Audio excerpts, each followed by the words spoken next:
مردوں کو جنت میں حوریں ملیں گی تو عورتوں کو کیا ملے گا؟ اس کے علاوہ جنت میں کنواری فوت ہو جانے والی لڑکی کس کی بیوی بنے گی؟ یہ ایک ایسا سوال ہے جو آج کل بہت زیادہ دیکھنے کو ملتا ہے۔ خواتین ہی نہیں، اکثر ہمارے بھائی بھی یہ سوال کرتے نظر آتے ہیں۔ انہی سوالوں کا جواب آج ہم آپ کو بتانے جا رہے ہیں۔ ویڈیو شروع کرنے سے پہلے اگر آپ نے ابھی تک ہمارے چینل کو سبسکرائب نہیں کیا تو چینل کو سبسکرائب کریں اور ساتھ ہی بیل آئیکن کو بھی دبا دیں تاکہ ہماری نیو آنے والی ویڈیو سب سے پہلے آپ تک پہنچے۔ نیک عورت اگر شادی شدہ ہے تو جنت میں اپنے جنتی شوہر کے ساتھ رہے گی اور شوہر کو ملنے والی حوروں کی سردار ہوگی، اور اللہ تبارک و تعالی اس عورت کو ان سب سے حسین و جمیل بنائے گا، اور وہ میاں بیوی آپس میں ٹوٹ کر محبت کرنے والے ہوں گے۔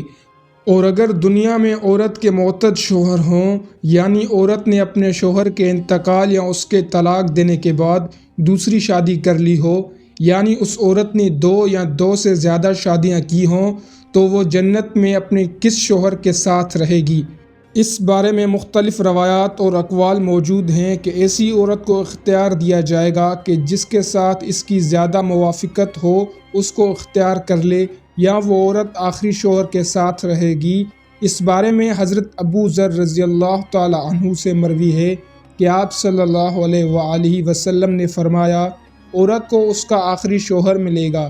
اسی طرح ایک اور مقام پر بیان ہوا ہے کہ عورت اس شوہر کے ساتھ رہے گی جس نے دنیا میں اس کے ساتھ اچھے اخلاق کا برتاؤ کیا ہوگا، اور وہ شوہر جس نے عورت پر ظلم کیا ہوگا، اس کو تنگ کیا ہوگا، وہ اس عورت سے محروم رہے گا۔ حضرت ام سلمہ رضی اللہ تعالی عنہا کی ایک روایت میں ہے کہ انہوں نے آپ صلی اللہ علیہ وآلہ وسلم سے پوچھا،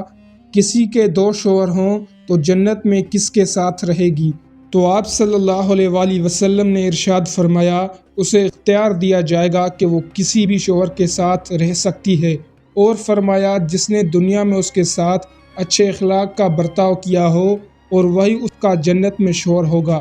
اے ام سلمہ رضی اللہ تعالی عنہا، اچھے اخلاق والی دنیا اور آخرت کی بھلائی لے گی، اور اگر عورت کنواری ہو، یعنی اس کی شادی سے پہلے ہی انتقال ہو گیا ہو، یا شادی شدہ ہو تو ہو لیکن اس کا شوہر جنتی نہ ہو، تو جنت میں جس مرد کو بھی وہ پسند کرے گی اس کے ساتھ اس کا نکاح ہو جائے گا، اور اگر موجودہ لوگوں میں کسی کو بھی پسند نہ کرے تو اللہ تبارک و تعالی اس کے لیے ایک مرد جنتی پیدا فرمائیں گے۔